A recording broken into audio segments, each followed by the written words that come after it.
This is Sunset Vibes TV.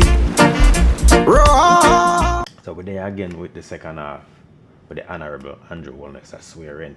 You see me? Yeah man, I want to take a listen. Yeah, where I say come back and tell me what you think about this piece, alright? Of Jamaica out of absolute poverty. Sustained economic growth will end absolute poverty in Jamaica. We can and we will end absolute poverty in Jamaica. We want growth that gives every child the opportunity to dream and achieve, no matter where they are born or their surname. Growth that reaches the trying mother who can send all her children to university without facing crippling debt or having to choose between firstborn or secondborn.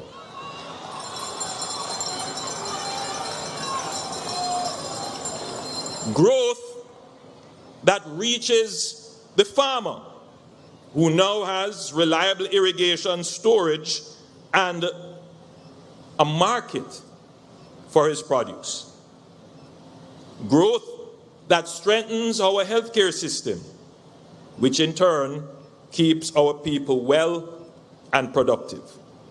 Growth where tourism is even more integrated in our economy, where world-class resorts thrive along community tourism, and where the benefits reach every corner of Jamaica, from farmers, entertainers, to the taxi operators and the craft vendors. We want growth that inspires our Jamaicans in the diaspora, not only to send remittances, but to confidently invest their time, talent, and resources in building their homeland, Jamaica.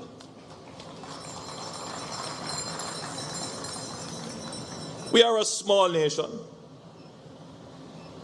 but we are a nation of extraordinary influence.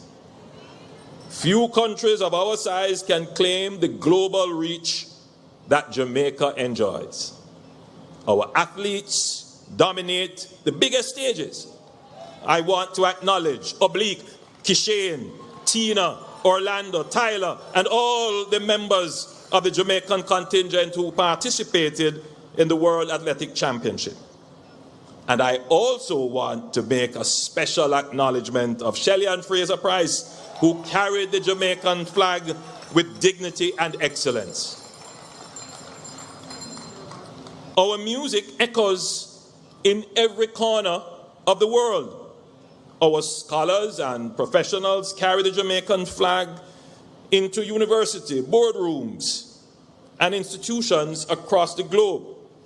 Our culture, it is not just admired, it is lived, celebrated, and imitated by millions. The next chapter of Jamaica's journey must be about converting this unmatched global influence into a pillar of our economy. We will elevate the creative industries, music, film, fashion, art, and sports, transforming creativity into an engine of growth. The world already consumes our culture. Now we must realize the value from it, invest in it, and respect it as one of Jamaica's greatest exports. Likewise, we must also complement our soft power, our great creativity and influence, with the infrastructure of growth: ports, highways, digital systems, energy grids, and real estate in which our creative energy can thrive and develop a lifestyle that itself becomes a product for which people will travel to our shores to consume and be a part of in a seamless way. We must take the same discipline, creativity, and ambition that gave us musical and sporting legends and channel that into building one of the most dynamic economies in the global south. Geography has always been one of Jamaica's greatest assets. Situated at the gateway between North and South America, at the intersection of the world's busiest shipping lanes, Jamaica is perfectly positioned to be a hub of global trade. But geography is only potential. Realizing the potential requires vision, planning, and investment. In the next chapter, we will be pressing ahead with transformational projects to anchor our role as a logistics hub of the region. The Caymanas Special Economic Zone will be the largest and most advanced industrial and commercial center in the English-speaking Caribbean, bringing together manufacturing, warehousing, logistics, and technology services. It will be a space designed for the 21st century economy, seamlessly connected by road, rail, air, and sea. We will make Jamaica the gateway to the Americas.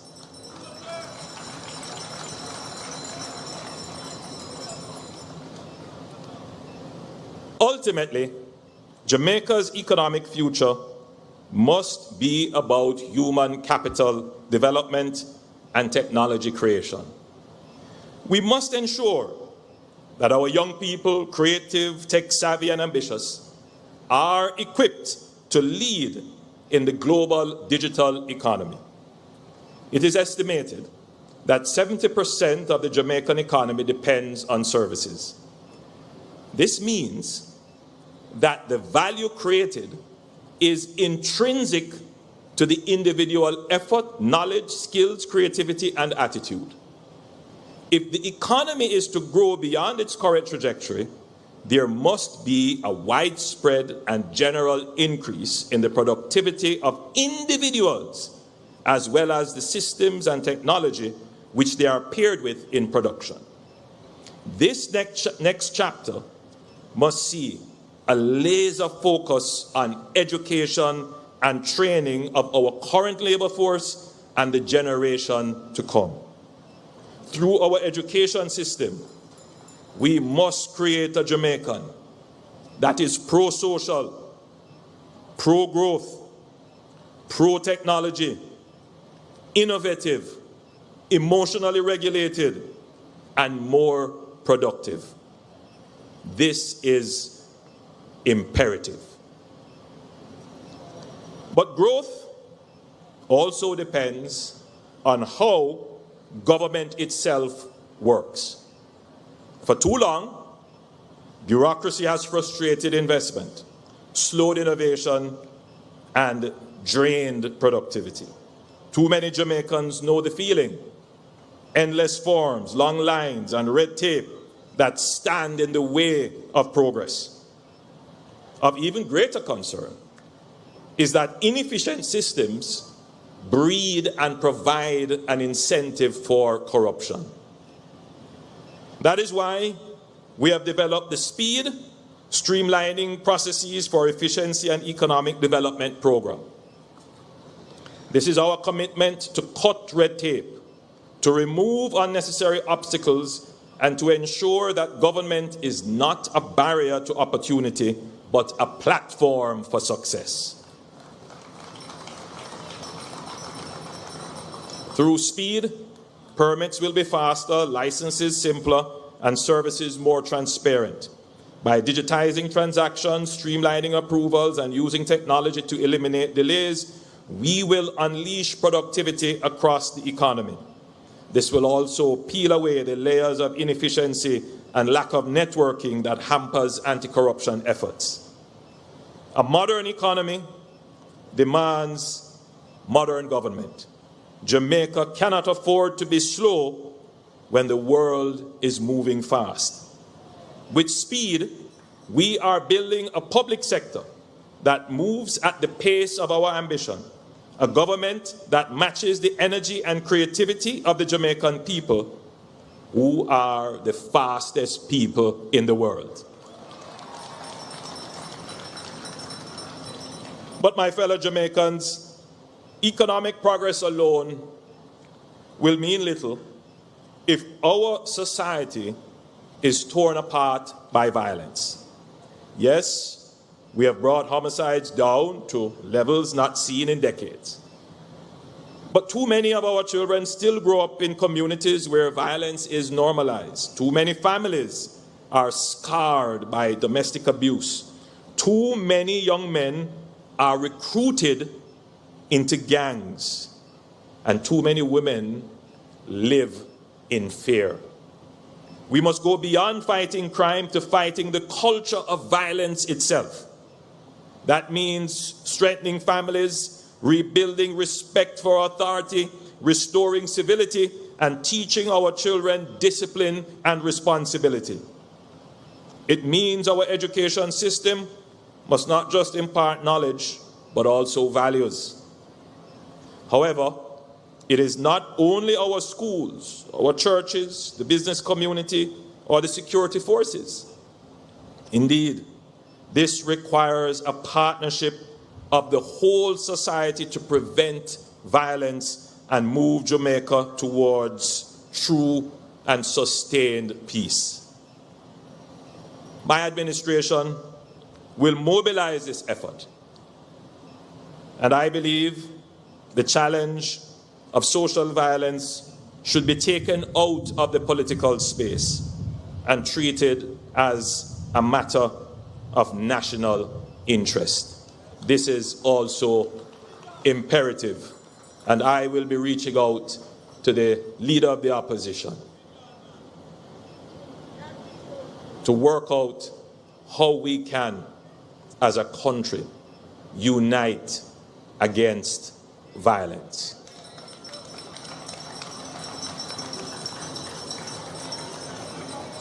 Finally, economic strength must be matched by diplomatic strength. Jamaica cannot be a silent actor on the world stage. Our history, our moral standing, and our record of democratic governance demand that we speak boldly and clearly in an increasingly complex and dangerous world. We must continue to defend democracy at home and abroad. We must promote peace and stability in our region. We must stand up for small states whose voices are too often drowned out by great powers. But we must also be smart in understanding our interests and identifying the opportunities that emerge as the world changes. We must be nimble enough to adjust and grasp them. The world owes us no favors. Though we will continue to fight for justice in global affairs, we will also continue to build our resilience and our economic independence. In this way, our diplomacy reinforces our economy. By being a respected global voice, Jamaica attracts investments, builds partnerships, and strengthens trust. We must be a nation that not only consume ideas from the world, but create the ideas that shapes the world, whether in trade, technology, climate, or culture. Jamaica must always have a seat at the global table.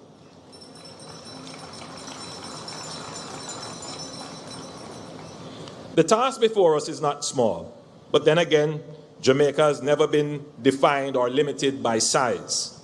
Our story has always been one of outsized influence. From the day Marcus Garvey declared that the people of African descent must chart their own destiny, to the day Bob Marley sang "One Love and One Destiny," to the day Usain Bolt stretched his arms wide at the finish line, becoming the fastest man alive, to the world. The world has looked to Jamaica for inspiration. Now the world must look to Jamaica again, this time for a model of a small nation of greatness.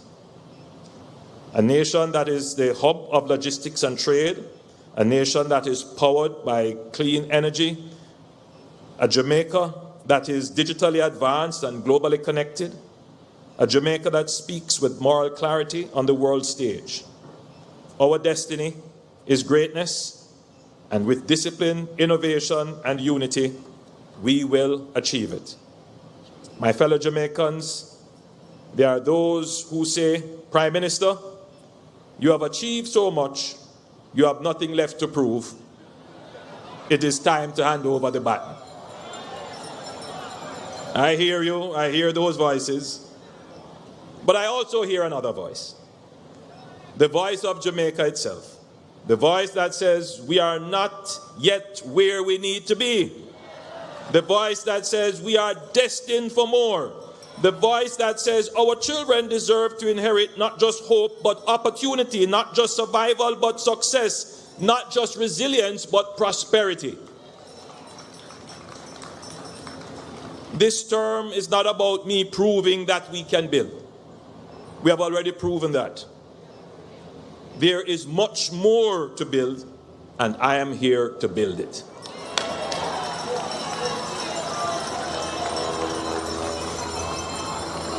This term is not about my legacy. It is about Jamaica's destiny. That is why I stand before you today, not as a man who feels he has completed his work, but as a leader who knows that the greatest tasks are still ahead of us. The greatest challenges are yet to come. Yes, we have proven that Jamaica can rise and recover from adversity, but now we must prove that Jamaica can soar to the heights that we have all dreamed of, but we have never before attained. My fellow Jamaicans, we stand today at the threshold of a new chapter. Behind us lies a history of struggle, of sacrifice and resilience. Ahead of us is the horizon of possibility, of hope, of greatness. Let us not shrink from it. Let us not doubt ourselves. Let us not listen to the voices of negativity, fear, and cynicism. I say to you today, Jamaica can and Jamaica will. We will eradicate absolute poverty. We will build an economy that provides opportunities for all. We will make Jamaica the safest society in the Caribbean. We will restore respect and values and raise a generation that chooses peace over violence, discipline over disorder, and love over hate. We will build a transformative education system that will produce a generation of confident and innovative problem solvers. We will make Jamaica the most efficient and least corrupt jurisdiction to do business. We will make Jamaica a socially just and equitable place. And we will claim our rightful place among the leading nations of the world. This is our destiny. This is our charge. This is our moment. We are a little but Talawa place, with faith, with unity, with vision, and with work, and prayers. We will conquer all challenges and fulfill the potential of our blessed nation. May God bless you, and may God bless Jamaica, land we love. The inaugural speech of Dr. the Most Honorable Andrew Michael Holness.